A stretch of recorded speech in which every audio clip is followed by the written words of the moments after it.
Welcome back to the John Fredericks Show. The time now is 9:10. On the line with us, Senator Joe Manchin. Welcome to the show. This is the John Fredericks Show. How are you, sir? Hey, hello. How are you? Great. I just gave you an intro while we wait to patch you in. The first question I have to ask, because you are an American of Italian descent, did they use the word gravy or sauce in your house? Gravy or sauce? Yeah. I didn't have much gravy. All I had was sauce. Tomato sauce. Okay, that's what I want to know. Yeah, we didn't make gravy. They made spaghetti sauce. Thank you very much, sir. I was just commenting, too. I was looking at your photo. I knew you were a football player by your size, and I said, you know, you could pass for like Joe Theismann's brother. I get that all the time. I'm telling you, man. I looked at the pictures. Yeah. Senator, thank you for your time. I know Sure. you don't have much time, and we rescheduled you from the hour. What a shot do I have to interview the senator from West Virginia. We just played a beautiful lead-in, Take Me Home Country Roads. Front page of the USA Today, West Virginia won't forget. It's right there. They won't forget what Donald Trump said about helping the state out. Can you expand on that a little bit for us? Well, basically, and we're very appreciative of that. He recognized the miners, and I thanked him after the State of the State. I stayed there and thanked him because I saw that. My miners and what they've done for this country very seldom ever get a shout out. He gave him a shout out. I appreciated it more than anybody, and I stayed there and said thank you. Yeah. And got crap for that. So I saw the hug. He gave you a little bear hug, and he is a great guy. When I said I shook his hand first, and he said thank you, and he pulled me over so he could hear, and I said, I want to thank you for the shout out for our miners. It's the first time I've heard someone recognize the hardworking people that have given this country the energy it has had for over a century, that won 2 world wars, built the industrial might, and gave us the middle class that we know. Just someone just saying thank you. I says, in West Virginia, we feel like the returning Vietnam veteran. We did everything the country asked us to do, and for some reason they were mad as could be and kicked us in the teeth and said, no thank you. So I wanted to say thank you for that. And it's a hard road. It's a hard road for West Virginia. They're great people, real American people. No, they really are. They're the best people in the world, and they just give them a chance. They can do it. Yeah, hard-working people, and you come from a working background. You're a blue-collar guy. We had to work. Everybody had to work. There was no slouching. I can tell you that. Yeah, I remember the old slogan: "No work, no eat." That's what I say. I was just going to say that. And also, I consider you a blue-collar Democrat. It says you're a centrist. I'm about as blue-collar as it comes. Yeah, from the town I come to. Someone says, I bet you had born with a silver spoon in your mouth. I says, where I come from, I bet there wasn't a silver spoon in the whole damn town. Senator, tell us about West Virginia. I see you guys nailed Procter and Gamble in Martinsburg, which is a great pick. And it's everything's so close to Virginia. You guys should be picking off more of what's coming out of Virginia.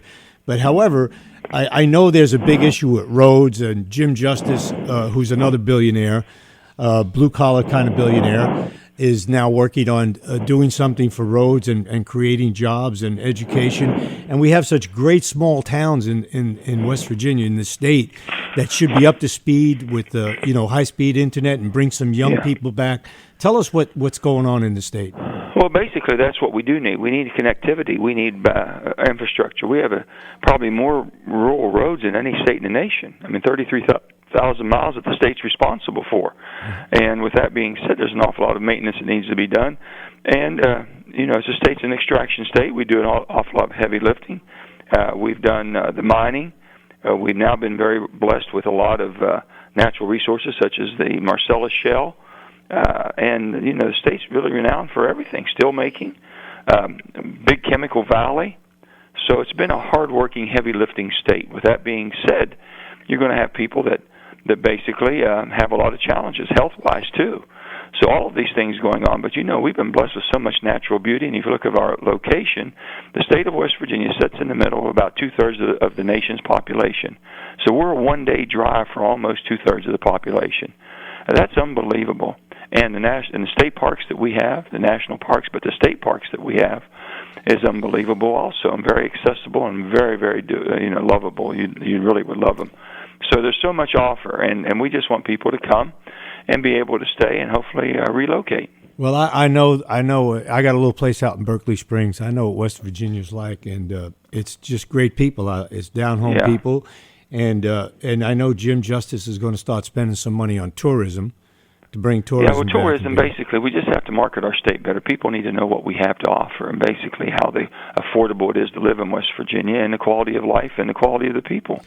That's the most important thing. To go to a place where you're welcome, where you like your neighbors and your neighbor likes you, it's a pretty good place. When I leave the border, when I leave the Tyson Corner area and I go to West Virginia, people say, "Where are you going?" I say, "I'm going to America." That's exactly right. Now, that song, "Take Me Home, Country Roads," boy, I tell you, not a better song in the world. Yeah, and it's a great redo. The new one that they did for the Grammys or the Country Music Awards, that's a great piece because it's got all the top-notch people in there.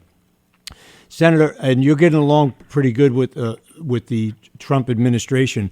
How fast do you think they're going to act on some of this infrastructure in not just West Virginia, but the whole nation?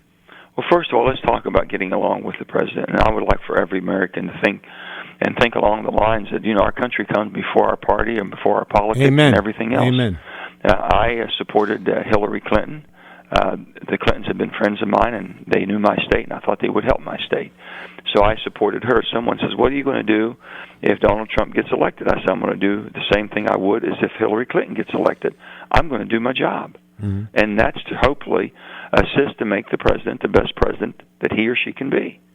With that being said, I'm not looking for failures. I'm not looking for putting roadblocks up and being an objectionist about everything. I'm looking for trying to move forward for our country. My country does good. My state does good, and that's what I'm here to do, represent my state of West Virginia and help my country be strong. So with that, I have been looking for ways to work with him. And infrastructure, we've spoken about infrastructure. The bottom line is how do you pay for it? Mm-hmm. What concerns me more about than anything right now is that we have a $20 trillion debt, a national debt, that's going to eat our lunch, and it's already starting to eat into our lunch. And if we don't start taking it seriously and get a new revised tax code, both privately and corporately, that enables us to be competitive globally and also be able to take care of our obligations, which is pay down our debt and make sure that we're able to rebuild America, which is the infrastructure. That can be done, but if politics get in the way, it'll never be done. Well, we don't need another 4, 8, 10, 1, or however many years to block it. We have to go forward, like you said. It's a big debt, and people need to look for some wins. They need to look how they can contribute rather than how they can block. This is just going to be on top of our children, grandchildren, and great grandchildren. Just can't keep kicking the can down the road. Well, I'm concerned about that, but there's an awful lot of things. I mean, we have an awful lot of opportunity. The whole world still counts on us. I don't care what you may think. I know. I know. We're the hope of the world. We really, truly are the hope of the world. And we've got to show them that not only does democracy works, but the people's quality of life is much improved when we all participate in democracy. So it's great to have objections. It's great to have opposition rallies and people that go out and basically voice their opinion in the First Amendment. Those are all wonderful. But sooner or later, there's got to be a time of productivity where you kick in and say, okay, this is what I don't like, this is what I think needs fixed, and this is how I'm going to participate. That's what I'm just saying, that's what America is all about. Senator Manchin, there's no free lunch either, right? Somebody's got to pay for it sooner or later. That's exactly. Everyone has to contribute. If you think you've come into this world and someone owes you something, then you've come into the wrong world. That's what I can tell you. That sounds blue dog Democrat to me. Well, and it really is. The bottom line is that, I've been a West Virginia Democrat all my life, and I'm proud of that. I'm not a Washington Democrat. I don't think in perpetual, basically, welfare. I don't think it should be generational. I think it was there for a purpose to help people when they fell down and fell hard. That safety net should help you bounce right back up and get into the fight again. But I think that we have to have a responsibility, a moral obligation to take care of those the good Lord has put here that can't take care of themselves. You're right. So that's how I was raised, and I tell people, they say, what type of politician are you? I says, I'm fiscally responsible and socially compassionate. Put me wherever you want me. Mm-hmm.